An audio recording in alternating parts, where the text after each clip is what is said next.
یہ جو ریحان طارق کا معاملہ ہے ان پہ 295 اور دیگر دفعات کے تحت مقدمہ درج ہو چکا ہے۔ اس سے میں نے جو کبھی ایک ہائپوتھیسس بلڈ کیا تھا اس کو آج اسٹیمپ لگ گیا اس پہ۔ میرا خیال ہے کہ دنیا میں مذہب کے حوالے سے جو شخص بھی امپرسونیشن کرتا ہے یا ان کا جو مذہبی ان کا کنڈکٹ ہے یا ان کی سرگرمیاں ہے، وہ جب مونیٹائزیشن سے یا پھر نمائش سے، شہرت سے اٹیچ ہو جائے، اور وہ جو شہرت یا دولت یا جو کچھ بھی وائرل ہونا وغیرہ آپ کے اس مذہبی لگاؤ کو انفلوئنس کرے، تو ایسی صورت میں یہ شخص غلطی ضرور کرے گا، اور ایسے میں یہ شخص جو جال وہ دوسروں کے لیے بچھاتا ہے اسی میں وہ پھنسے گا۔ آپ مفتی کراچی والی جو شادیوں کی بات کرتا ہے، سوری میں ان کا نام بھول گیا،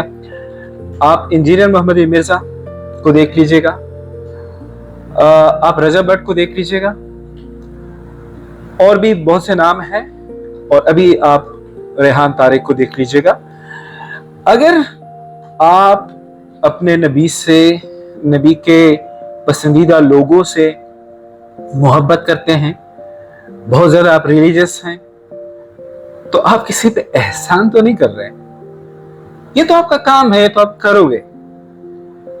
اس کو بنیاد بنا کے آپ دنیاوی فوائد لیتے ہیں، آپ پریشر گروپ بناتے ہیں،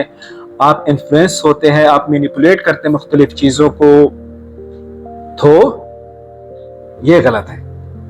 اور اگر آپ یہ کرو گے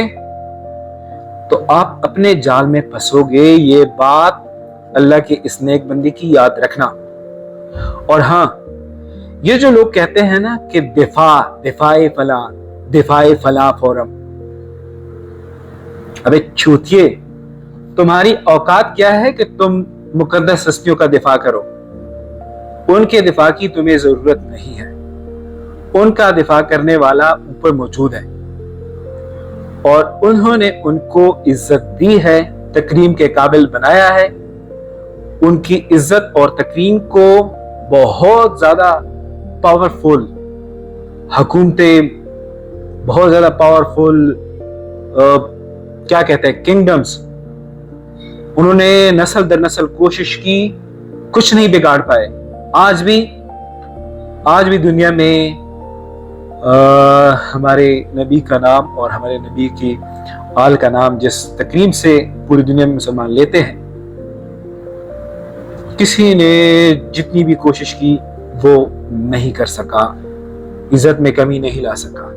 تو تم یہ دفاع یہ والا ڈرامہ بھی نہ کرو، تم اپنے گڑنگ صاف کرو۔ تم اس قابل نہیں ہو کہ تم لوگوں نے یہ جو ٹولیاں بنائی ہیں، فلاں کا دفاع، فلاں کا دفاع، فلاں کی یہ فورم، فلاں ناموس فورم، یہ جو کرتے ہو، یقین جانے میں اس طرح کی بد دعا کسی کو نہیں دیتا، لیکن تم لوگ ایک دن پھنسو گے انہی چیزوں میں۔ یہ چیز اتنی خطرناک حد تک بڑھ جائے گی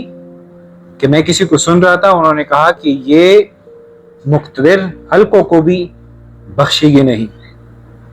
سو پلیز، اس ملک میں اگر کسی کو کسی مقدس ہستی سے محبت ہے، یہ وہ کرے گا، اس کا وہ کسی پہ احسان نہیں کرتا۔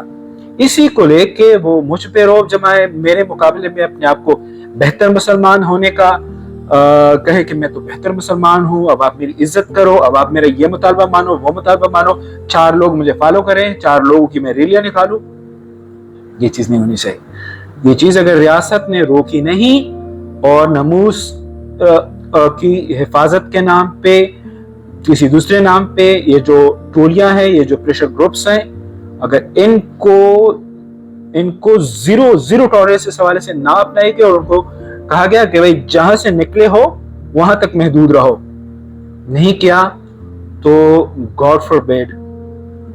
یہ چیز مقتدر حلقوں کے